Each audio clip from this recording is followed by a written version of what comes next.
And to everybody else, reading comes easy. There are way too many kids still graduating without being able to read. So it has to do with the occipital lobe at the back of the brain, and that's where the connections are made between letters and sounds.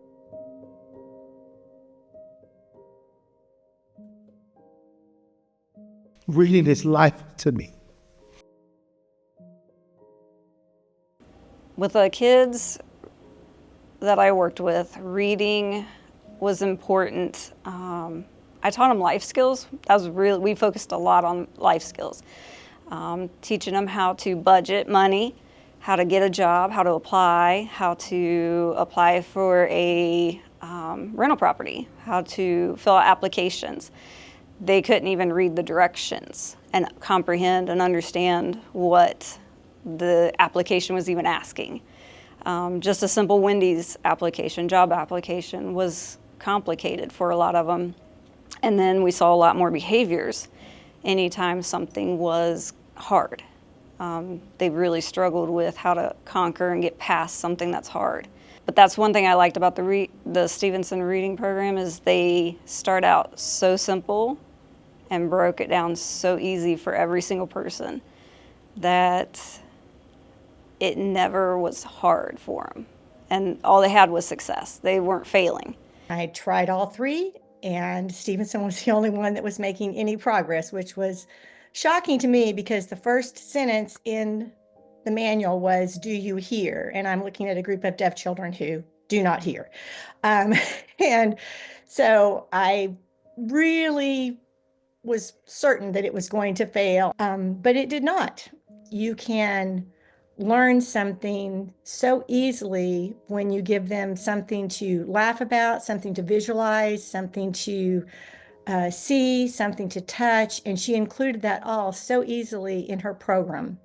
There's a real famous book out there called Overcoming Dyslexia. Most of the work would be by Sally Shaywitz at Yale, that people would be the most familiar with. And she conducted studies using functional magnetic resonance imaging to see blood flow and electrical activity in the brain, and pretty much isolated or connected it to the left hemisphere. So it has to do with back here at the occipital lobe at the back of the brain. And that's where the connections are made between letters and sounds. Maybe you're a kid and you're in school and you're not able to read or write in a functional way. So you're failing in your classes. So we bring a kid in and we start teaching them how to read and become an independent reader, able to function on their own. Parents do not know how to help their children. I maintain close communication with the school also about these children. The struggles, they have lost skills, and parents weren't able to help them, or the child sees the parent as a parent. They don't like the parent in the role of the teacher. So you have both issues, and kids get behind, and once they're behind, then they kind of give up and they lose more and more ground. So I kind of went on a mission. I decided that I'm going to figure this out. And it took me a while. I did a lot of reading. I took some master's level classes in reading, and they talked about various phonetic reading programs that I could look into to use. One of the programs that was pretty well known, it was going to take a couple of years to get through and quite a bit of money. And I had just finished school and I had decided, okay, there's got to be an easier way to do this. So after much research, I came across the Stevenson program, and after looking it up, I realized that there was a free training in Columbus. So I ended up going to that training, and that's where I met Tom Diebold, and he was amazing. He was such a great teacher. The way he explained how the Stevenson program worked, I immediately knew that this is the one that I had to try. At that time, there was an 800 number, and Nancy Stevenson would answer the phone when you called with questions, concerns, a difficult student. She valued that every student succeed, that we're not doing anything at all that would cause a student to fail. I had a fourth grade teacher tell my mom that I really needed to be tested because I wasn't learning at the same rate as everyone else. Me and my mom went to a doctor. I think it was like a literacy doctor or something. I don't know what he was. He pulled my mom to the side and told my mom some things that really rocked, not only me, but rocked our family. It was the difficulties. I graduated from 5th grade, graduated from the 8th grade, even graduated from the 12th grade. At 25 years old, I went to Tiffin University. And I was faced with the same thing that the doctor said to me was said to by a teacher. And she said, you either are going to advance your reading level or something of that nature, or you never graduate from Tiffin University. One day I was in my office, someone asked me, did I have dyslexia? And I usually lie. I've been lying for 28 years.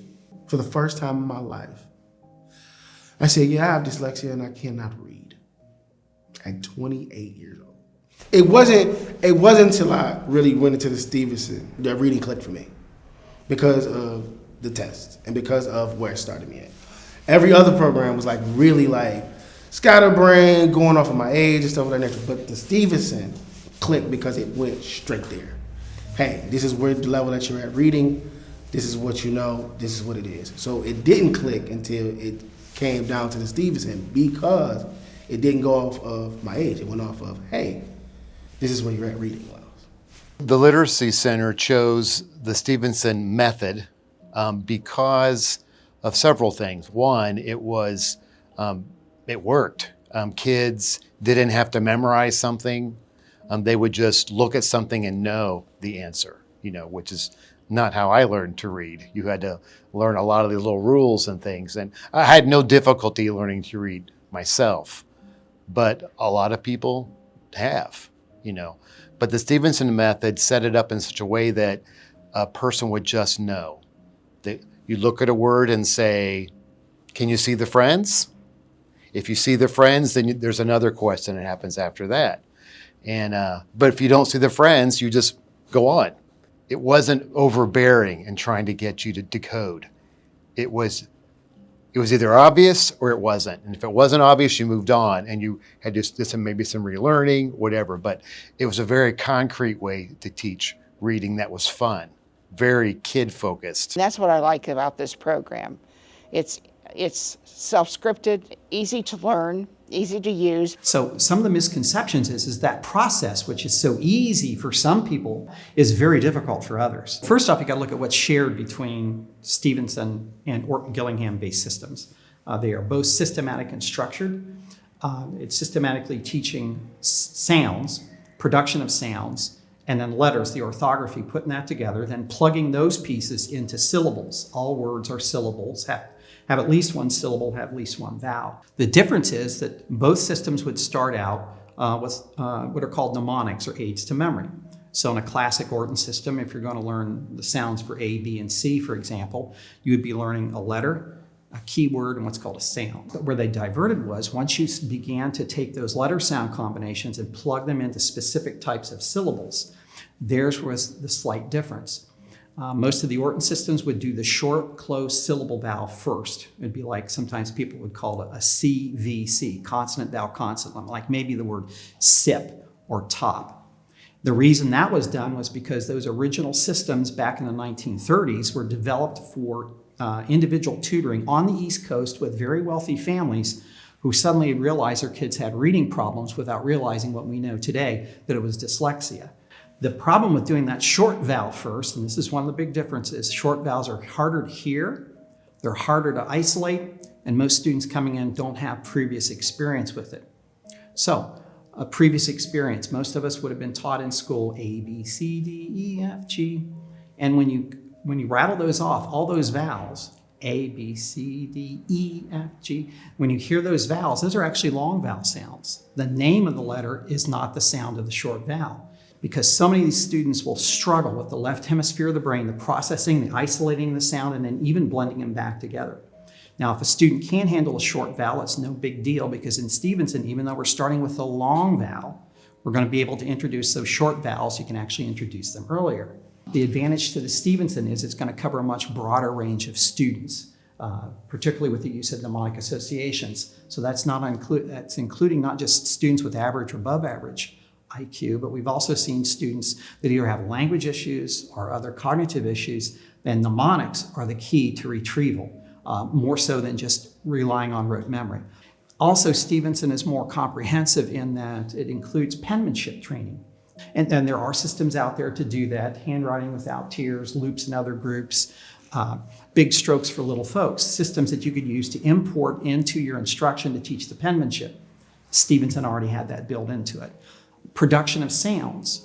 You could go out and use systems like the LIPS program from Linda Mood Bell to teach the actual pronunciation. Stevenson already has that built into it. So Stevenson has some unique things added to it. And I found, as a director of special education, which I spent a few years in, I wanted to have teachers trained on more than one system.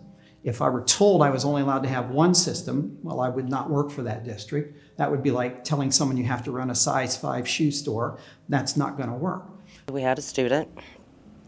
He could not read, not one word. And it probably took a good year of that with him, but he was able to actually read a book.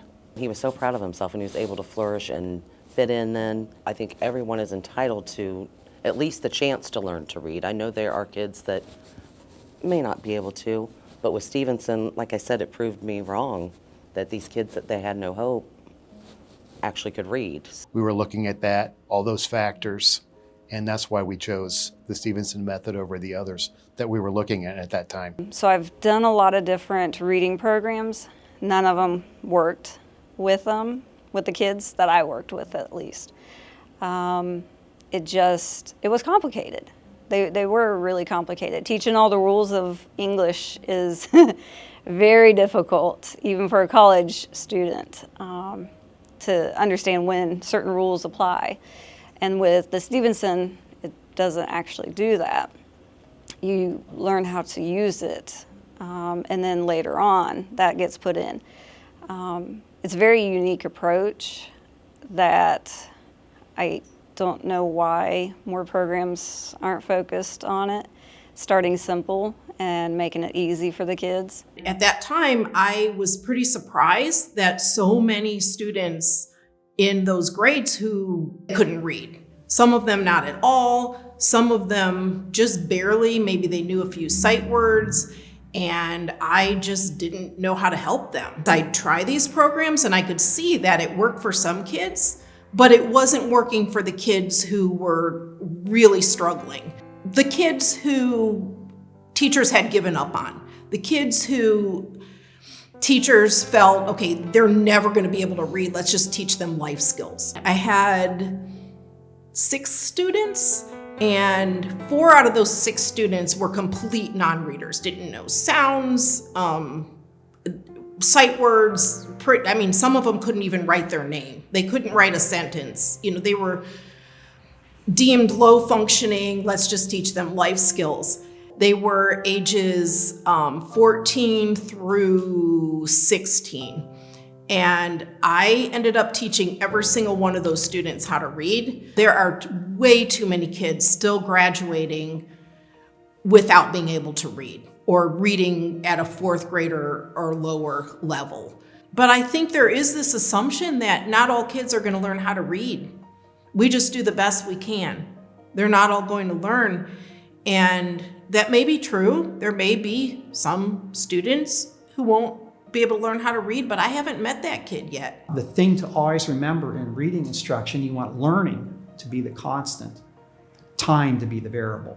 If, however, you're watching a clock and you have to hurry up for some high-stakes test and you make time the constant, learning becomes the variable.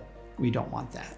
That I can support my family, I can support the people that I love because of my ability to read. And that's what reading does.